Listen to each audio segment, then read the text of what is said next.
As there's a drive in a deep left field by Castellanos, it will be. Oh man, it's 8 o'clock. And so that'll make it a. I don't need the spotlight. I shine just fine. Hi, I'm Karma, and yes, I am a bitch. Brav Bros. Good afternoon, everybody, and welcome back to another episode of Brav Bros, your favorite podcast from the bros for everybody, for whoever wants to listen. I am your co-host, Steele Russell, joined as always by the one and only MC Goots. What's up, dude? We're really in the thick of it right now. You could say that, but like in the most positive way we have been in a very long time. Yeah, I'm talking about the birds, right? You could. That's the beautiful thing. It could be the birds. Bravo.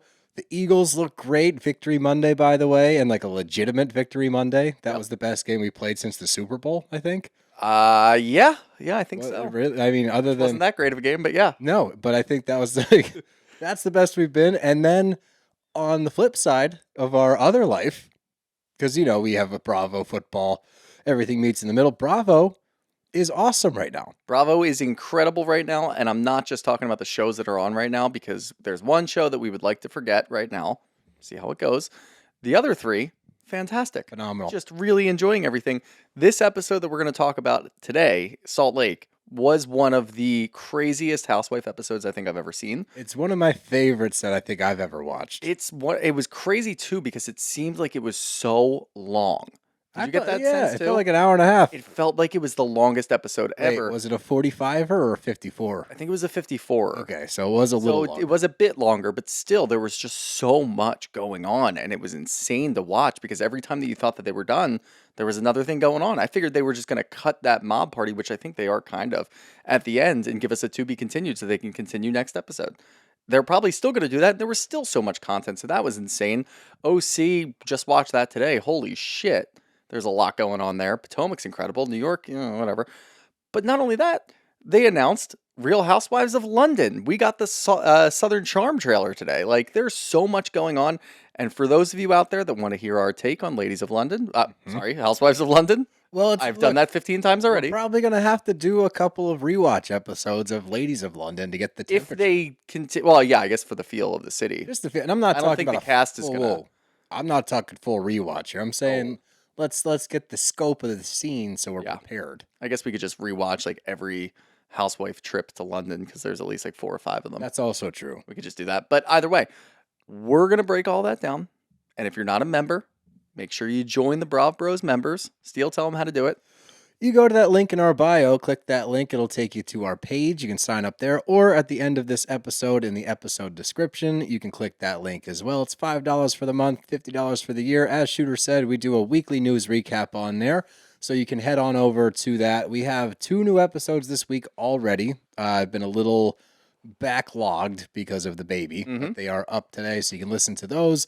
And we will have the third episode. So you'll have 3 episodes this week to listen to, because we'll have our news episode out probably on Wednesday, and that will be talking all about Real Housewives of London, Southern Charm, potentially some guests we may have from Southern Charm, since we know a few of those people. So if you want to have more content, some exclusive episodes each week, and by the way, they end up being full episodes because me and this idiot can't do short episodes. We're physically incapable, apparently. So get yourself an extra episode weekly. Sign up for Brav Bros members. Good job. I've gotten better. Yeah. That's why I threw it to you. Appreciate that. Practice. Yeah, it's called the assist. It's called the assist. Yes, it is. But yeah, we've got a lot to get into here. So I don't know if this is all going to fit in one episode. I thought of that. So I figured to give this episode the respect it truly deserves, especially considering not everything popped off at the end. Everything exploded at the end, but there was shit happening throughout this entire episode. So we're going to do a good old-fashioned 2-parter, but a legit 2-parter, so you have a start and a finish of each episode. This is part 1. Obviously. So let's jump right in. Why dilly-dally? Yeah, no preamble. We shan't dilly-dally. Well, I guess we already preambled a little bit. But let's wait a minute. If it's the preamble and the post-amble, is when you're talking just ambling? I guess. I've never thought of What's that. an amble? What's an amble? Wow. Should we Google? No. Nope. This is how it starts. Nope. And then we take 30 extra minutes. Amble. Let's start ambling. What if that's a word? Maybe get into the amble. Oh, that sounds more. Yeah. That sounds Maybe it's a better. noun, not a Oh. verb. Well, Because you're not preambling or postambling. Well, I guess you kind of are. Could amble. Oh, fuck. Is that an adverb? It's an adverb, yeah. God damn it. Grammar rocks. Schoolhouse Did you go to rocks. school for English? Can you just figure this out? I went to Ohio State as an English major. I transferred to junior college. I cannot tell you, unfortunately, what my associate's degree is in. Mm-hmm. I went only to get drafted for baseball. Yep. I think it's Baseball. something in humanities. I think. Not amble. Not ambling. Okay. But I am, hey, that's the thing. We have made careers now out of being amblers because we amble to you every week. Yeah. So enough with the preamble. It's time for the real amble. Are you still listening, guys? Anybody there? Turn us off. I would have. Could you imagine if this was like our first episode ever and we just started off like We'd that? have no listeners. I don't think I'm going to continue this. These guys are fucking stupid. Let's get into RHOSLC. We start off with, and this is something that RHOSLC does so well, and it doesn't always land with other franchises because they try it. But I love when they do the cinematic scenes. Yep. And we get like a good old-fashioned mob intro. This is very close to home for us living in the Northeast. We love mob movies and shit like that. So loved that whole setup. She's got her like second in command coming in. She's like, I got some jobs for you. Got some names. Go take care of these people. Now, that guy was a security guard, I believe, which gets me very excited. Same here, because we also get a mention of security guards later, and we have said after watching Potomac and Giselle using William, the security guard, Yep. there needs to be security present at every party just to have the option of kicking people out. God, I got so excited about the thought of security at every party. Well, if he's there and Lisa's causing a scene, we might get that. Yep. Does Lisa deserve to be kicked out? No. No, actually, she doesn't. She's just defending herself. However, Whitney deserves to get kicked out. if security's there, let's use security. Was Adam, the podcaster, there? He deserves to get kicked out. He is Wherever he is right now, he deserves to get kicked out. He's doing a lot. And Kick out apparently, Justin, too. Jared getting Osmond. sued. But we'll get to that. Don't worry. But we start out with the invites, and Lisa's a little taken aback that she's invited to the party because they haven't spoke since Milwaukee, and Lisa's confused about where they stand as a friendship. And as this all shakes out throughout the episode, I am too. Because what we've seen from Angie K and her dealing with this relationship that they have, I'm still on Angie's team, where I don't feel like she's being outwardly rude. I feel like she's drawing some lines in the sand and creating boundaries, because we have seen friendships with Lisa be very one-sided since she's been on the show. Mm-hmm. So where do you, like, are you flipping sides at all? Are you seeing Lisa's side of it? Because I'm trying to, because I like Lisa. I still don't. I understand Lisa's side of it only because if we want to get down into the nitty gritty, it's more that Angie seems to be friends with Whitney. You think, oh, okay. That seems to be where the break is happening. All right. And I don't think Lisa's necessarily done with Angie K because she's friends with Whitney. She's not doing that. And how many times have we seen that in all the shows across Bravo over the years? It seems to me that this is way more nuanced and there's no communication about what the fuck's going on until a fight happens. Okay. So I think Lisa's probably confused. Angie seems to be confused. I'm confused. That's my point. So I really don't know what the hell's going on. And it's really hard to pick sides from our analytical standpoint because we don't know what the hell's going on. I don't think that anybody does. So it's just based off of what's currently happening. And I still don't really see a huge deal out of Lisa bringing up Angie's daughter in the middle of a conversation because she didn't do it in a derogatory way. She just said you use her as like a scapegoat to get off the phone with me. It's not that big of a fucking deal. It's just the reference of the kids. Is I always guess, yeah. You know that Lisa knows what she's doing there. Like she's trying to take. That's the thing. Yeah, well, I She's think trying to take a dig. I think she's trying to take a dig, but also people are focusing on the wrong aspect of that. That means that Lisa knows that she hurries her off the phone to go talk to her daughter. Wouldn't or whatever. you? Yeah, of course. I think we all agree. I think if any of us listening right now were friends with Lisa Barlow, you know what a phone call with Lisa Barlow And they entails. talked 3 times a day. Yeah. So of course I'm going to make up an excuse to get off the phone with you because I'm tired and my eardrums hurt. Yeah. I need to move on with my life. I can't be talking to you for hours on end. So yeah, I get both sides kind of just because I'm as confused as Lisa seems to be. And I understand Angie's side of it because Lisa's probably an exhausting friend. Well, Bronwyn, she describes it perfectly. And Yeah. I think what's happening here, and we'll talk about it a lot more later, Lisa should have never been privy to the video game comment. It Correct. shouldn't have happened. Yep. They are friends. Although there was a camera in there. You're right. There was We a did camera. see it. So, But you know. that's something that should take part in the reunion then. Yeah. Hey, I didn't care for when I saw that on TV. As Bronwyn said, and don't get me wrong, it's making for great TV. Heather being messy. I'm not saying don't do it. I'm saying just in the grand scheme of things, as Bronwyn says, like she said something because she was heated and talked some shit, and now it's getting used against her. They've been friends for 15 years. They've both definitely talked shit about each other behind closed doors. Absolutely. But I do appreciate that she gets the invite. I appreciate Angie's confessional. She's like, yeah, we've been friends for a very long time. I want her there. It's awkward right now, but we'll figure it out. And I'm sure they will at some point. We got to check in with Jack Barlow, who's feeling a lot better, crushing a burger. Henry's funny. Henry's very The funny. younger one's very funny. Very funny. Yeah, I like Henry a lot, and I'm glad that he reaffirmed to his mom, because we think Lisa's a good mom. No, we've never seen anything to point in a different direction. She gives a shit about her kids, very clearly. So, Kids play video games. yes. What they do. Yeah, or they're on fucking YouTube. That's the Yeah. big thing. Oh, yeah. When she has time on her iPad, it's all YouTube all the time. Yep. So, yeah, we live in a technological world. It's a technological generation. When Poppy was 3, she could use a fucking iPad. It's crazy. So, point being, Also, he's in a fight club, apparently. which is awesome. That's sick. Yeah, I love that. Yeah, he's really cool. Yeah. Which we don't see a lot in Salt Lake. So No. good for you, Henry. But we move on to Whitney and Meredith, and they're making up. I was surprised to hear Whitney just straight up apologize, but then it made sense to me. Yep. She's got somebody else to go after now. So now Meredith, you're off the hook, because I've heard who's actually behind this. Sure. Who have you heard it from? I've got a contact. As we've said, this is why content creators shouldn't get involved. And later on is actually why we shouldn't get involved, because of the potential ramifications of this. Yep. I'll save it for later. That's probably a part 2 episode. Yeah. But she's taking this whole thing as retaliation for the podcast. If Lisa's actually behind it, she's mad at me because of what I said, and now she's going after my business with Alibaba and this post that I've seen before, by the way, which is news to me. She hasn't said that before. And it wasn't that big of a deal. Now it's a huge deal. It's being put on TV, so now I'm a little nervous, but I think I've got it all figured out, Meredith. And Meredith, I don't know if this is a play. I'm assuming it is. She's always calculated in her movings. She says, you need to talk to Lisa and figure this out. And you guys just need to get on the same page here before this gets crazy, but don't go after her if you don't have the proof. Which I actually, that was actual advice from Meredith. That's very good advice. It's extremely good advice. Make sure that you vet your sources, because especially when you start dealing with accounts and Instagrams and shit like that, you don't really know. You're taking people at face value. It could blow up in your face. When you're going after somebody like Lisa, you have to have all of your ducks in a row, because even when you do, she's still going to say you're wrong.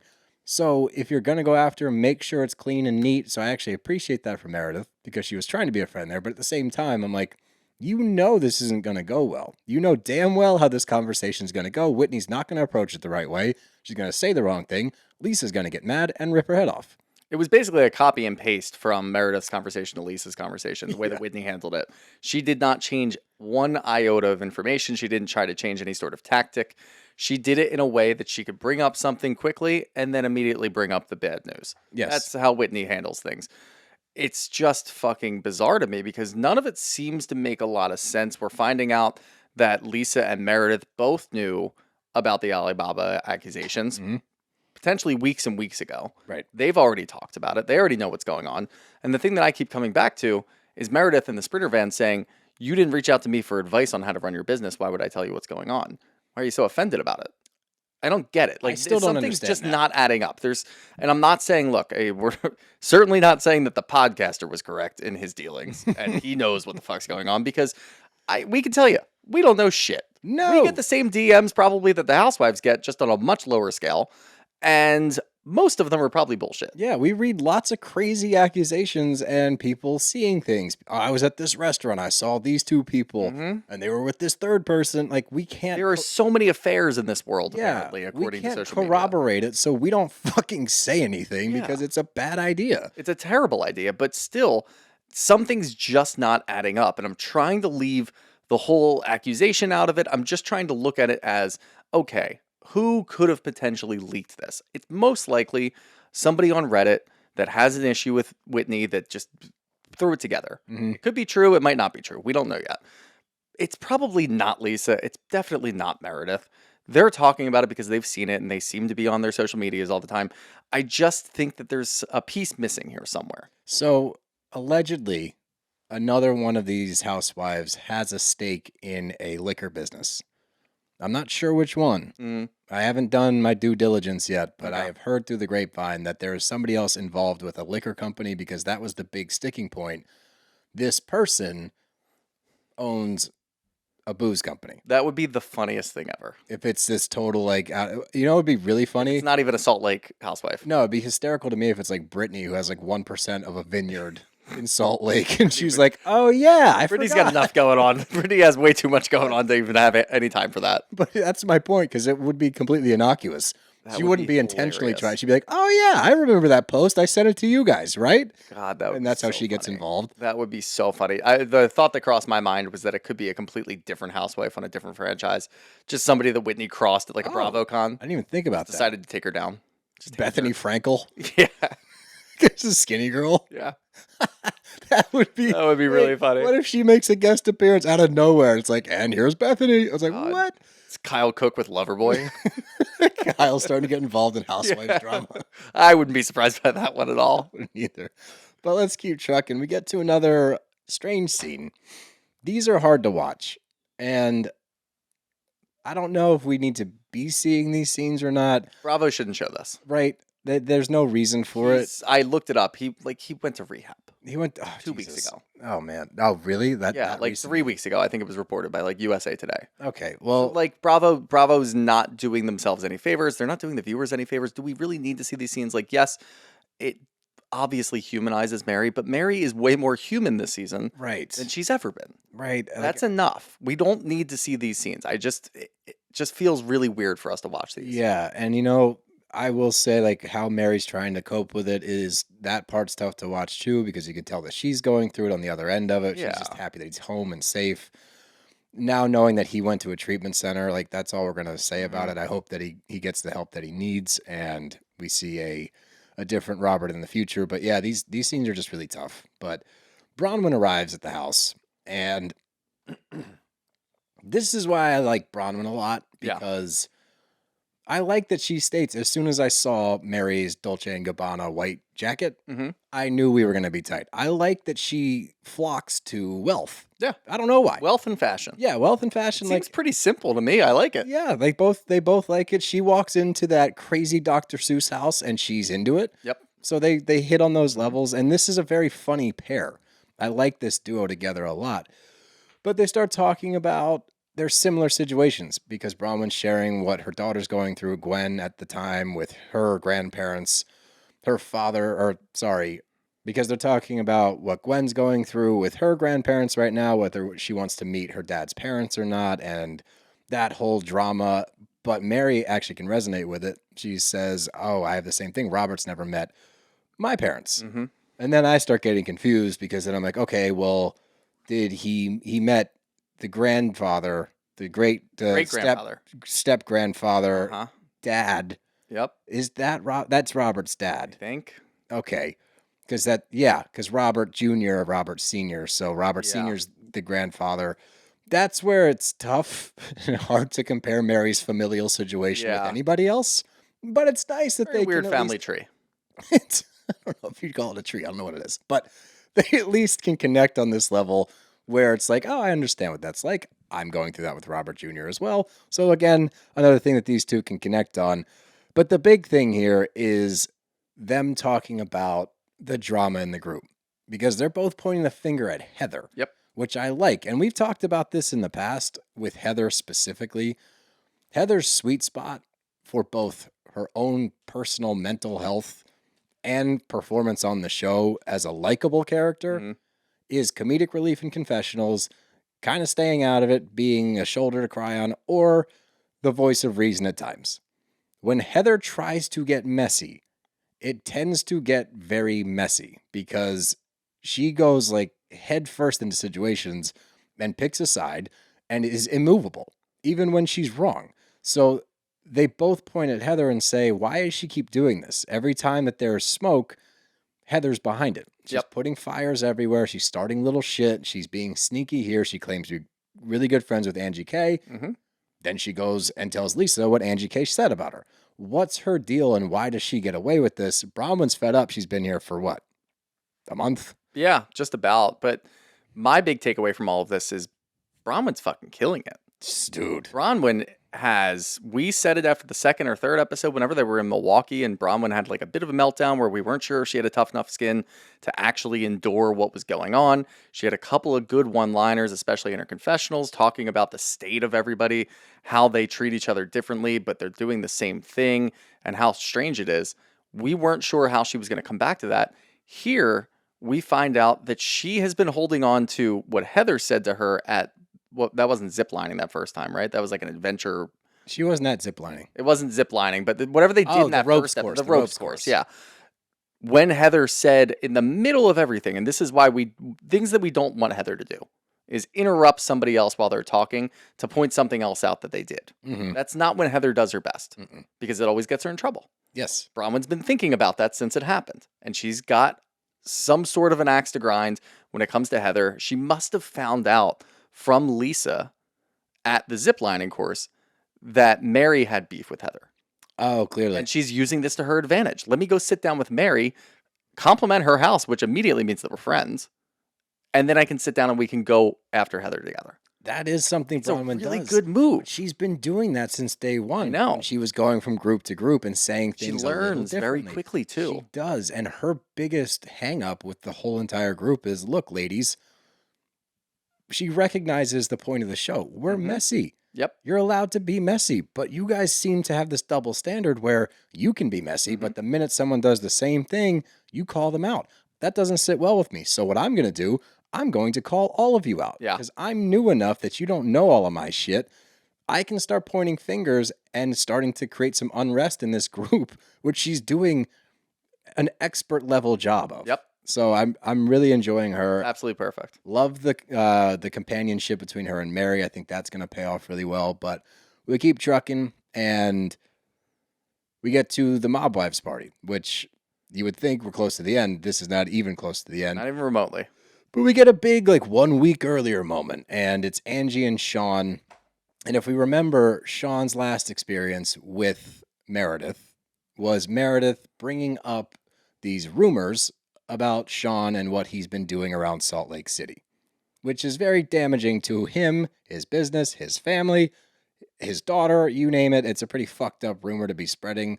So in the last episode that we saw them, he said, Meredith's not allowed in this house.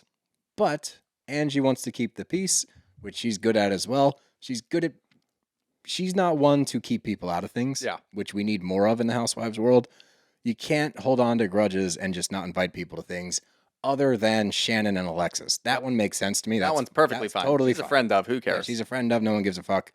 But the vast majority of these shows, we get very frustrated when it's a cast trip, and lo and behold, somebody's not invited, and now we have to watch a split scene with the one person not invited with their significant other doing something totally stupid and complaining about the fact that they're not on the trip. Yeah. Or not at the party, or whatever the fuck it is. So I'm glad that she was just inviting her.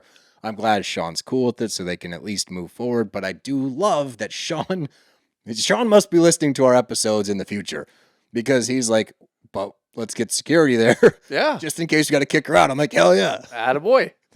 Call William. Got to do it. William's in Potomac. He'll come over. But back to the party. And Meredith is also surprised by the invite. And this is confusing to me, because she's talking about the whole situation in confessional and references the Mob Wives party, says that's kind of weird to be doing that for your anniversary, but however you want to celebrate your family. Mm-hmm. Why is family in quotes? No fucking idea. Is that a mob joke? I think it was a mob joke. That's how I took it. But given it what was you weird. said about the family last year, this implies you're still talking shit about what's going on amongst their actual family. Yep. That's, yeah. Very rarely do hand quotes hit that hard. Yeah. And I was sitting there thinking about hand quotes for a very long time. Hand quote family is brutal. That's tough. What do you mean? Yeah, like what do you mean by that? Because it has to be deeper than just a mob joke. Yes. And I just couldn't figure out exactly what she meant. Especially because last year you kept referencing, you wouldn't say it, but you were referencing this awful rumor about Sean, and now you're putting family in quotes. Not a good look. But that's what Meredith does really well, is like not a lot, but so much without doing anything. She said family, Yep. but just went boop. If you're not watching YouTube, you don't know what that boop Whatever it is, she's definitely caught up on her DMs. That's my takeaway from caught this. up with her correspondence. She knows what's going on. At least she thinks she knows what's going on. And I thought it was a really funny move because this is, again, we get the scene with Lisa talking to JB. I didn't really expect to be invited to something like this, but I guess that's nice. Meredith says, something similar, and then goes to her confessional and immediately trashes them. Yeah, family. Love that. I do too, but I need to know. I need to know what she means. It doesn't make sense to me. I mean, it does, but it could mean so many different. We're never going to know exactly what she means because no matter what, even if that pops up at the reunion, she's gonna say it was a mob joke. Yeah. Yeah, family. Oh, it was a mob joke. It was a Fast and Furious joke. Yeah. Family. Yeah. I was making a Vin Diesel quote. God, I wish. Yeah, that would be We need great. more of those. If we got one Fast and Furious quote, I would be good. Oh, I meant the movies. Need the next one to come I out. need as many as they want to make, honestly. They left us on a cliffhanger last time. Ludacris went to space I know. with Tyrese in a car. Yeah. In a car. I know. That they built. Ludacris. Because they get the dude from Friday Night Lights, who is now working on remote control cars, and the guy he was in Tokyo Drift. Yep. Sean. Yep. Thank you. And he learns how to build a space car. Yep. Yeah. You know what the best part is? That Ludacris was just a very lowly mechanic that ran street races that became the most prolific hacker in the history of the United States of America. that. Oh, okay. Best part, there's no time lapse. When they go to pick up Sean in Tokyo, it's just like the movie just ended. The best But he's 15 years That's what older. I was gonna say. I forgot that. But he walks up, you're like, whoa, that's not the same guy. He's old as fuck now. Like, that whole franchise, I know we're going off on a tangent here, but if you haven't done yourself a favor, and first of all, you have to go into it with one, no expectations. Yeah. And two, understanding what you're watching, because it's the most outrageous movies ever made. They use a grappling hook with a car to swing over a cliff to save somebody. Yep. It's so good. And then again, they go to space in like a Saturn or like a Dodge Neon, and they deck Saturn would have made more sense, but yeah. the Saturn would, it's spacey, I guess. In a Mercury. There you go. Yeah, we're tangenting again. But yeah, watch Fast and Furious. Do yourself a favor. But R.I.P. I forget Paul Walker. Oh my God, yeah. Yeah, oof. But anyway, Lisa arrives to the party, and Brittany is shortly thereafter with a man in tow. Could it be Jared Osmond? No, it's Aaron.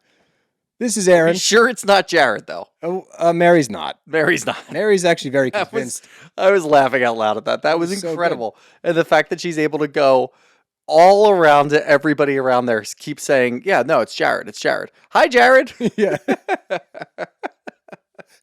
But like, if you're married, you can't blame Mary for that. We've been sitting here listening to Brittany drone on and on and on about Jared Osmond. She shows up at a party. Mary can't be bothered with any of this. Every time that it's brought up, she has the same reaction.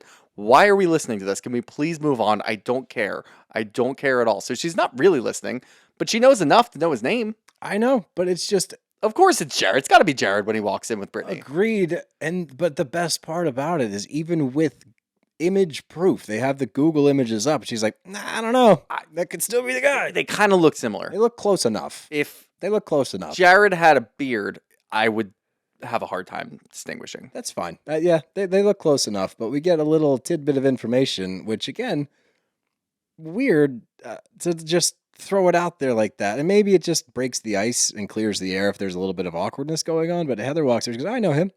It's like, oh, fun. Yeah, I made out with him. It's like, oh. Okay. Aren't we collectively as a group trying to get her to get over Jared Osmond? And she brings a date to the party, and the first thing you say to her and her date is, hey, remember when we played tonsil hockey, bro? Up top. Yeah. Have fun with your date. My fucking sloppy seconds. Tuh, I'm out of here. Yeah, this is I would say that this exact moment is when the episode started spiraling out of control for me. I think Heather was the caveat. Heather was the caveat for that one. It immediately just starts spiraling out of control, and it was really hard to follow.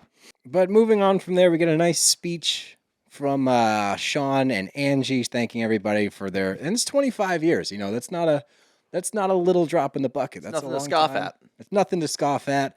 I love the fact that they Them and their family. their quote-unquote family.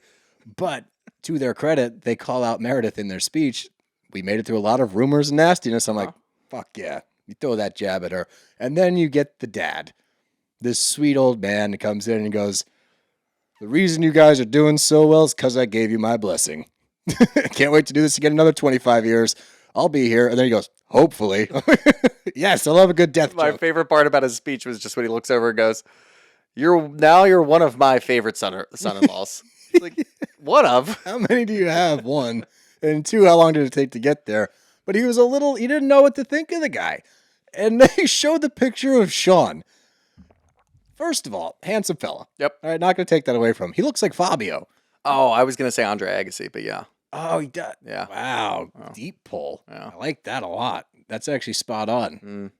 But yeah, I got Fabio instead. Fabio works too. Yeah, He's a hairdresser, so. Dude, great Checks locks. out. He had great hair. Don't get me wrong. Great hair. Stylish guy. I get it, Angie. He's a handsome dude. So made sense to me, but I love the dad's speech. And this sets the tone for everything in the night. And like between Heather and then her taking the jab at Meredith, the whole group is there, but you can tell there's just cracks everywhere. Yeah. There's a lot of tension. There's a lot of contentious relationships at the moment. There's a lot of people stirring the pot. But I think that it all comes to a head because of Bronwyn, and not in a way, and this is what she's doing so well and why she's going to stand out as one of the better first-year housewives, I think, across the board. If you can point at better ones, I would love to know. But she's definitely in the running for one of the best because of the way that she's able to play this game so masterfully and not do it to where she's the one causing the shit so everybody can be like, this is all Bronwyn's fault. She came in here, she's fucking everything up, because what she's doing is talking to people and asking them, hey, what do you think about this? Oh, you didn't know? Well, I wanted to get your side before I told anybody else. And she did that in the beginning with the Whitney, the comment in the car when she's talking. She says to her, it was so iconic. She says to the other group, it was trite. So she's very good at knowing what to say, knowing how to say it, knowing who to say it to, and then kind of stepping back and letting it play out. Well, and she even said that to Brittany, I think, at the first episode, that Brittany doesn't know words.